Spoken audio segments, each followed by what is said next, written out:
Hello everyone, welcome back to my YouTube channel commerce only commerce. आज हम लोग consignment chapter करके चलेंगे। बहुत ही इंपॉर्टेंट और बहुत ही इजी चैप्टर है, इसलिए आप लोग वीडियो को बिना स्किप किए देखिएगा, एक बार भी आप लोगों को समझ में आ जाएगा।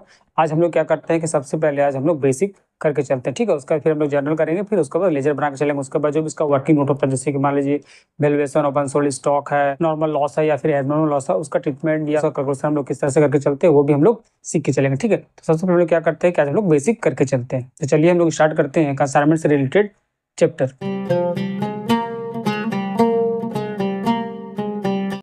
कंसाइनमेंट, नॉर्मली कंसाइनमेंट का मतलब क्या होता है कि when goods sent by consignor to consignee for the purpose of sale. जब भी कंसाइनर कंसाइनी को गुड्स भेजता है सेल करने के पर्पस से, तो उसको हम लोग क्या बोलते हैं, कंसाइनमेंट बोल के चलते हैं। तो यहाँ पर दो पार्टनर होता है, जैसे कि मैंने पहले बताया कि कंसाइनर और कंसाइनी। तो कंसाइनर कौन होता है? कंसाइनी नॉर्मली किसको हम बोल के चलते हैं, जो कि प्रिंसिपल होता है, ठीक है। प्रिंसिपल जो कि गुड्स भेजता है, यानी कि जो गुड्स का ओनर होता है, मालिक होता है, उसी को हम लोग कंसाइनर बोल के चलते हैं। और दूसरा पार्टी कौन होता है? कंसाइनी होता है, यानी कि वो एजेंट होता है जिसको गुड्स भेजा जाता है कि भैया आप मेरा गुड्स को क्या कीजिए कि सेल कीजिए। अब बात ये उठता है कि जो कंसाइनी जो एजेंट है वो कंसाइनर का गुड्स को क्यों भेजे, क्यों सेल करेगा? उसके पीछे उसको कुछ तो प्रॉफिट होना चाहिए। तो कंसाइनर क्या करता है कि उसके गुड्स को अगर कंसाइनी बिक्री करता है तो उसके अगेंस्ट में कंसिडरेशन के रूप में उसको कमीशन दिया जाता है, ठीक है, कमीशन दिया जाता है। तो नॉर्मली कमीशन भी जो होता है वो तीन तरह का कमीशन होता है। एक तो होता है ऑर्डिनरी कमीशन, ऑर्डिनरी कमीशन होता है। इसका मतलब क्या होता है कि नॉर्मली जितना भी कंसाइनी गुड्स को सेल करता है उसका हिसाब से एक परसेंटेज दिया रहता है। मान लो कि 10% है या 5% है, एक स्पेसिफाइड रेट दिया हुआ रहता है। और जितना भी वो सेल करता है, मान लो कि वो 1 लाख सेल किया और बता दिए कमीशन उसको 5% के हिसाब से मिलेगा, तो 1 लाख का 5% जो होता है 5,000 रुपये, वो कमीशन कहलाता है। उसी को हम लोग ऑर्डिनरी कमीशन बोल के चलते हैं। दूसरा कमीशन क्या होता है? Del credit commission. ये डेल क्रेडिट कमीशन क्या होता है? कंसाइनर जो होता है कंसाइनी को ये राइट देता है कि आप जो है वो गुड्स को सिर्फ कैश में ना सेल करके बल्कि आप उसको क्रेडिट में सेल करके चलो। हम लोग जानते हैं कि नॉर्मली क्या होता है कि आज का जो बिजनेस एनवायरनमेंट है उसमें सिर्फ कैश सेल से काम नहीं चलता, बल्कि हम लोग को क्रेडिट सेल भी करके चलना पड़ता है। मोर देन 80% जो ट्रांजेक्शन होता है वो मेरा क्रेडिट सेल होकर चलता है।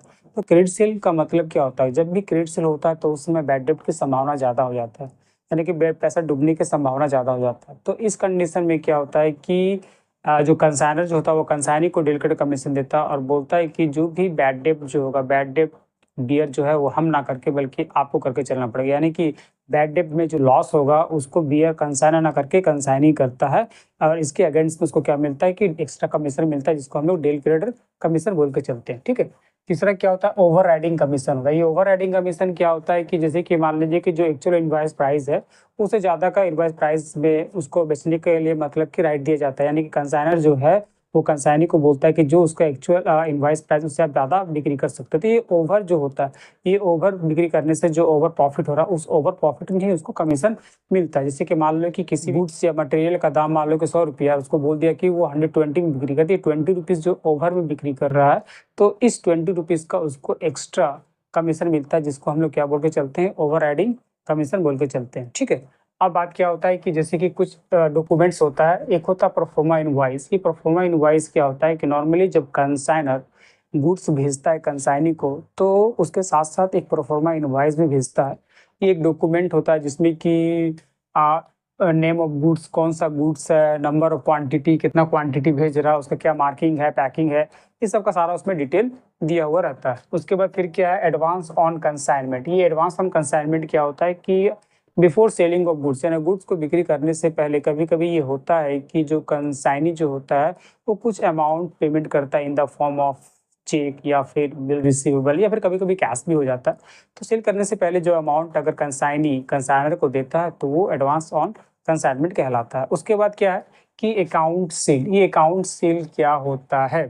ये नॉर्मली ये भी एक डॉक्यूमेंट्स होता है और ये जो है वो कंसाइनी प्रिपेयर करके चलता है। ये जो डॉक्यूमेंट्स जो प्रिपरेशन होता है वो आफ्टर सेल के बाद तैयार किया जाता है। इसमें क्या क्या कंटेंट होता है कि details of quantity of goods sold, जो गुड्स को बिक्री कर रहा है उसका क्या क्या कितना क्वांटिटी है उसका डिटेल्स होता है। उसके बाद कितना प्राइस में बिक्री किया है उसका वो डिटेल होता है। उसके बाद expenses incurred by consignee, consignee जो वो गुड्स जो बिक्री किया या फिर कंसाइनर से जो गुड रिसीव किया है उससे रिलेटेड कितना एक्सपेंस किया वो सारा डिटेल होता है। प्लस कंसाइनी का जो कमीशन होता है वो कमीशन का भी डिटेल होकर चलता है। ठीक है, समझ में आ गया। कभी कभी स्टूडेंट लोग ये पूछता है कि सर कंसाइनमेंट और सेल में क्या डिफरेंस होता है।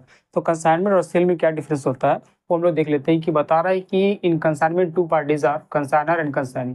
कंसाइनमेंट में क्या होता है कि नॉर्मली टू पार्टीज होता है, एक होता है कंसाइनर यानी कि जो मालिक होता है यानी कि जो प्रिंसिपल होता है वो होता है, और दूसरा एजेंट यानी कि कंसाइनी होकर चलता है।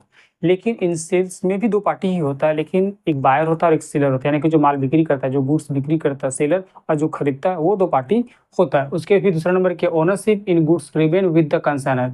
कंसाइनमेंट में क्या होता है कि जो गुड्स का जो ओनरशिप होता है वो कंसाइनर के पास ही होता है। कंसाइनर एक एजेंट होता है, उसका सिर्फ काम होता है कि कंसाइनर से जो गुड रिसीव किया वो रिसीव करे और उसको सेल कर दे, और उसका अगेंस्ट में वो क्या करे कि कमीशन रिसीव कर लेता है। ठीक है, इसका मतलब क्या है कि कंसाइनमेंट में जो गुड्स का ओनरशिप जो होता है वो कंसाइनर के पास ही होता है।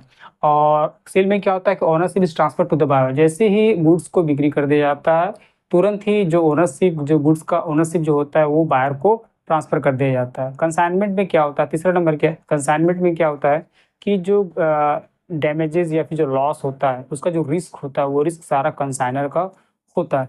लेकिन सेल में क्या होता है कि सेल हो जाने के बाद तो वो तो बायर के पास चला गया, तो जो भी रिस्क होता है वो सारा रिस्क जो होता है वो बायर के पास, बायर का ही होता है। ठीक है, उसके बाद फिर क्या है कि कंसाइनी रिसीव कमीशन। इसमें जो इनकम, जो कंसाइनमेंट में जो इनकम होता है वो कंसाइनी को जो होता है वो कमीशन मिलता है। ठीक है, लेकिन सेल में क्या होता है कि जो भी सेल करने से सेलर को जो प्रॉफिट होता है वो सारा सेलर का इनकम होके चलता है। ठीक है, आई होप आप लोग को समझ में आ गया होगा।